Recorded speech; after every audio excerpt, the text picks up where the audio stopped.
레위기 1장 1절부터 17절까지 말씀 함께 봉독합니다. 여호와께서 회막에서 모세를 부르시고 그에게 말씀하여 이르시되 이스라엘 자손에게 말하여 이르라. 너희 중에 누구든지 여호와께 예물을 드리려거든 가축 중에 소나 양으로 예물을 드릴지니라. 그 예물이 소의 번제이면 흠없는 수컷으로 회막문에서 여호와 앞에 기쁘게 받으시도록 드릴지니라. 그는 번제물의 머리에 안수할지니 그를 위하여 기쁘게 받으심이 되어 그를 위하여 속죄가 될 것이라. 그는 여호와 앞에서 그 수송아지를 잡을 것이요 아론의 자손 제사장들은 그 피를 가져다가 회막문 앞 제단 사방에 뿌릴 것이며 그는 또 그 번제물의 가죽을 벗기고 각을 뜰 것이요 제사장 아론의 자손들은 제단 위에 불을 붙이고 불 위에 나무를 벌려놓고 아론의 자손 제사장들은 그 뜬 각과 머리와 기름을 제단 위에 불 위에 있는 나무에 벌려 놓을 것이며 그 내장과 정강이를 물로 씻을 것이요 제사장은 그 전부를 제단 위에서 불살라 번제를 드릴지니 이는 화제라. 여호와께 향기로운 냄새니라. 만일 그 예물이 가축대의 양이나 염소의 번제이면 흠없는 수컷으로 드릴지니 그가 제단 북쪽 여호와 앞에서 그것을 잡을 것이요 아론의 자손 제사장들은 그것의 피를 제단 사방에 뿌릴 것이며 그는 그것의 각을 뜨고 그것의 머리와 그것의 기름을 베어낼 것이요 제사장은 그것을 다 제단 위에 불 위에 있는 나무 위에 벌려 놓을 것이며 그 내장과 그 정강이를 물로 씻을 것이요 제사장은 그 전부를 가져다가 제단 위에서 불살라 번제를 드릴지니 이는 화제라. 여호와께 향기로운 냄새니라. 만일 여호와께 드리는 예물이 새의 번제이면 산비둘기나 집비둘기 새끼로 예물을 드릴 것이요 제사장은 그것을 제단으로 가져다가 그것의 머리를 비틀어 끊고 제단 위에서 불사르고 피는 제단 곁에 흘릴 것이며 그것의 모이 주머니와 그 더러운 것은 제거하여 제단 동쪽 재버리는 곳에 던지고 또 그 날개자리에서 그 몸을 찢되 아주 찢지 말고 제사장이 그것을 제단 위에 불 위에 있는 나무 위에서 불살라 번제를 드릴지니 이는 화제라. 여호와께 향기로운 냄새니라. 아멘. 태워져야 향기가 난다라는 제목으로 말씀 전합니다. 오늘부터 저희들은 레위기 말씀을 묵상하게 되는데요. 레위기는 신앙생활을 오랫동안 해오신 분들도 참 힘들어하는, 읽기 어려워하는 그런 성경 중에 하나입니다. 읽어보셔서 아시겠지만 여러 제사에 대해서 일일이 다 기록하고 있는 내용들을 보게 되면 그 내용들이 비슷비슷하기 때문에 읽으면 읽을수록 은혜가 되기보다 읽으면 읽을수록 시험에 들고 읽으면 읽을수록 더 힘들어지는 성경이 바로 레위기가 아닌가 생각이 됩니다. 하지만 한편으로 제사에 대해서 하나님께서 이렇게 집중적으로 하나님의 백성들에게 말씀하시고 또 알려주고 계신다라는 것은 우리 하나님께서 예배를 얼마나 소중하게 여기고 계시는지를 깨닫게 되는 부분입니다. 또한 예배를 드릴 때에 저희들의 자세나 마음가짐이 우리가 생각하는 것 이상으로 중요하다는 사실을 역시 깨닫게 됩니다. 레위기 1장부터 5장까지는 이스라엘의 5대 제사라고 불려지는 번제, 소제, 화목제, 속죄제, 속건제에 대해서 기록합니다. 그 중에 오늘 본문은 이 번제에 대해서 기록하고 있는데요. 번제는 여러 제사들 중에서 가장 첫 번째로 언급되고 있기 때문에 모든 제사 중에서도 가장 기본이 되는 제사이고 또 가장 일반적인 제사라 할 수 있습니다. 번제가 드려지는 방식은 오늘 본문의 9절과 13절에 잘 나와 있는데요. 9절 하반절 보시기 바랍니다. 제사장은 그 전부를 제단 위에서 불살라 번제를 드릴지니 이는 화제라. 여호와께 향기로운 냄새니라. 아멘. 즉 제물의 전부를 제단 위에서 불로 태워서 드리는 방식의 제사가 바로 번제라는 것입니다. 그리고 이렇게 태워진 제물의 연기가 하나님께 올라가게 되는데요. 그것이 하나님이 받으시는 향기로운 냄새라고 기록합니다. 여기서 저희들이 주목해야 할 것은 제물의 전부를 불로 태운다라는 사실에 주목해야 합니다. 그래서 번제를 가리켜서 가장 온전한 제사, 가장 완전한 제사라고 말하기도 합니다.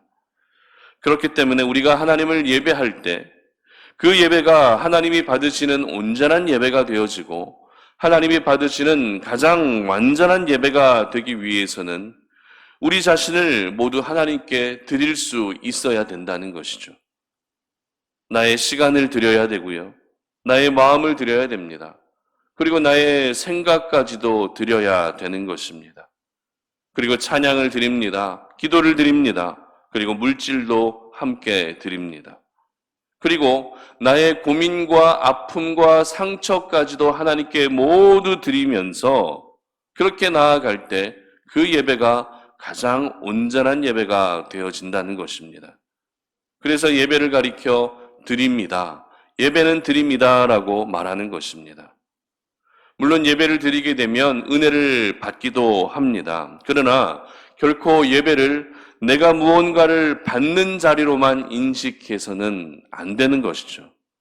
내가 먼저 하나님께 모든 것을 내어 드릴 때 하나님께서는 그에 합당한 은혜를 저희들에게 허락해 주시는 것입니다.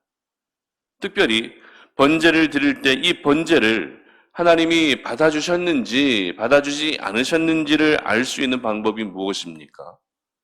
불로 태운 제물의 모든 것이 하나님께 향기로운 냄새로 올라갔느냐 그렇지 않느냐로 알 수 있다는 것입니다. 여러분 요리해 보신 분 아시겠지만 요리를 하기 위한 재료만을 가지고서는 이 사람들의 후각을 자극시키기 어렵습니다. 재료만을 가지고서는 후각이 맛있겠다, 냄새로 좋은 냄새가 난다 이렇게 말하기 어렵다는 것이죠. 그러나 그 재료를 불로 가하게 되면 어떻게 됩니까?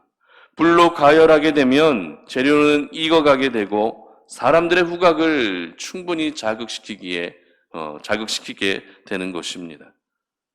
가장 이해하기 쉬운 예가 고깃집을 떠올리시면 될 것 같습니다. 아무리 2+ 꽃등심 한이라 할지라도 불에 구워지지 않는 이상 냄새가 나지 않습니다. 그러나 불에 올려주는 순간 어떻습니까? 순간 고기가 익어가면서 향을 내게 되는 것이죠. 그리고 이른 아침에 우리는 빵집 앞을 가끔 지나갈 때가 있는데요. 이 빵가게 안에서 구워지고 있는 그 빵 굽는 냄새를 맡으면서 냄새 좋다, 빵 먹고 싶다라고 생각해 보신 적이 있으실 것입니다. 그렇다면 그렇게 고소하게 맛있는 빵 냄새가 날 수 있는 이유가 무엇입니까? 바로 밀가루 반죽이 오븐에서 열을 받고 구워지고 있기 때문에 그렇습니다. 이처럼 열이 가해지고 태워져야 그때 음식의 재료는 향기를 내게 되는 것입니다. 마찬가지입니다. 우리가 하나님을 예배할 때 그 예배가 하나님이 받아주시는 향기로운 예배가 되기 위해서는 예배를 드리고 있는 우리 자신이 불에 태워져야 하는 것입니다. 우리 자신이 열에 가해져야 되는 것이죠. 그래야만 향기로운 냄새를 내게 되고 하나님이 받아주시는 것입니다. 다시 말해 태워져야 향기를 낼 수 있다는 것입니다. 오늘 이 번제에 대한 기록을 보게 되면 제물이 크게 3가지로 나뉘어지게 되는데요. 먼저 소가 제물로 드려지는 번제가 있습니다. 그리고 양이나 염소가 번제로 드려지기도 합니다. 그리고 비둘기가 번제의 제물로 사용되기도 합니다.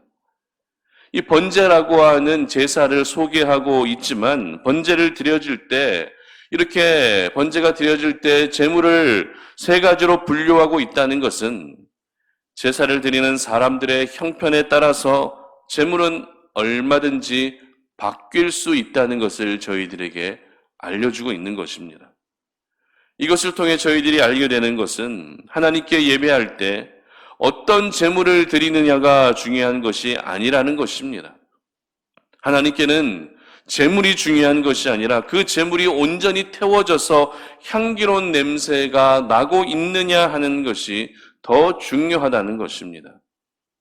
그러므로 저와 여러분이 하나님께 드리는 그 예배가 하나님이 기뻐 받아주시는 예배가 되기 위해서 우리 자신이 먼저 불에 태워질 수 있는 그런 예배가 될 수 있게 하시기를 바랍니다. 아무런 생각 없이 별 생각 없이 그냥 예배의 자리에만 나와서 자리만 채우는 것이 아니라 그 예배를 통해 내 죄의 모습이 불태워지고 내 세상적인 생각들이 불태워지고 하나님 앞에서 부끄러운 내 모습까지도 모두 불태워져야 되는 것입니다.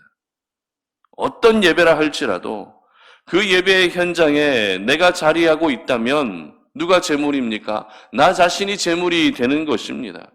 그런데 골라서 특별할 때만 나를 태워서 예배를 드리는 것은 결코 온전한 예배가 될 수 없는 것이죠. 골라서 드리는 예배, 어떤 예배의 특별한 순서에 따라서 어떤 때는 은혜를 받고 어떤 때는 은혜를 받지 않고 어떤 때는 마음을 열고 어떤 때는 마음을 열지 않고 이렇게 골라서 드리는 예배는 결코 향기로운 냄새가 날 수 없다는 것입니다. 그리고 또 한 가지 저희들은 이 성령의 불로 뜨거워지고 또 성령의 불로 충만해져 있어야 되는데 잘못된 불을 가지고 예배를 드릴 때가 있다는 것입니다. 세상의 불을 가지고 예배를 드립니다. 죄의 불을 가지고 예배를 드립니다. 분노의 불을 가지고 예배를 드립니다. 심지어 자아라고 하는 자기 자신의 불을 가지고 예배할 때도 있다는 것입니다. 나중에 살펴보겠지만 이 아론의 아들 나답과 아비후가 왜 죽었는지 저희들은 잘 알고 있습니다. 왜 죽었죠? 하나님께서 명령하지 않으신 다른 불을 가지고 제사를 드렸기 때문에 그들은 제사의 현장에서, 예배의 현장에서 죽었습니다. 오늘 본문 7절 보시기 바랍니다. 제사장 아론의 자손들은 제단 위에 불을 붙이고 불 위에 나무를 벌려놓고 이렇게 기록합니다. 즉 제물을 태울 불은 누가 준비할 수 있다고요? 하나님이 세우신 아론의 자손들이 준비할 수 있었다는 것입니다. 이 말은 그 불은 예배 때 사용되는 불, 제사 때 사용되는 이 불은 하나님이 정하신 특별한 불이었다는 것입니다. 아무 불로 제사를 드릴 수 있는 것이 아니라는 것입니다. 그러므로 우리가 하나님께 나 자신이 향기로운 냄새로 올라가기 위해서는 내 안에 있는 불이 어떤 불이 되어야 된다고요? 바로 성령의 불이 되어야 되는 것입니다. 하나님이 기뻐 받아주시는 향기로운 냄새가 나게 하는 그 불은 오직 성령의 불밖에 없는 것입니다. 그리고 그 성령의 불에 의해서 나 자신이 다 태워질 때, 나의 모든 것이 태워질 때 하나님께 올라가는 향기로운 냄새가 나게 되는 것입니다. 비록 그것이 나의 감추고 싶은 상처라 할지라도, 나의 부끄러운 죄라 할지라도, 나의 과거의 아픈 기억이라 할지라도 성령의 불에 태워지는 순간 그 모든 것은 하나님께 향기로운 냄새가 되어 올라가게 되는 것입니다. 그러므로 오늘 이 아침 여러분 기억하시기를 바랍니다. 여러분 자신을 예배의 자리에서 활활 태우시기를 바랍니다. 예배의 자리에서 여러분 자신을 태우시고 가정에서도 여러분을 태우시고 일터에서도 여러분을 태우시기를 바랍니다. 성령의 불에 우리가 태워지는 순간 내가 살아가는 모든 삶의 자리는 바로 예배의 자리가 되는 것입니다. 그리고 그 예배는 하나님이 받아주시는 향기로운 냄새가 나는 예배의 자리가 되는 것입니다. 바라기는 우리 송탄 어린애 가족들의 이 모든 부분들이 불에 태워져서 향기로운 냄새로 항상 하나님께 올라갈 수 있기를 주님의 이름으로 축복합니다. 함께 기도하겠습니다. 살아계신 아버지 하나님 감사합니다. 오늘 이 아침에 우리가 주의 말씀을 기억하며 하나님, 우리가 하나님을 예배할 때 아무 생각 없이 하나님을 예배하는 것이 아니라 우리 자신을 불에 태워서 향기로운 냄새로 주님 앞에 올려보낼 수 있는 그런 예배가 될 수 있도록 도와주시옵소서. 나의 생각이 불에 태워지게 하시고 나의 죄도 불에 태워지게 하시고 나의 아픈 과거와 상처와 그런 모든 그런 기억들까지도 다 불에 태워지게 하셔서 하나님이 받아주시는 향기로운 냄새가 되어 항상 내가 드리는 모든 예배의 현장이 우리 하나님께서 영광을 받아주시는 그런 귀한 예배의 현장이 될 수 있도록 은혜 베풀어 주시옵소서. 감사드리며 예수님의 이름으로 기도드립니다. 아멘.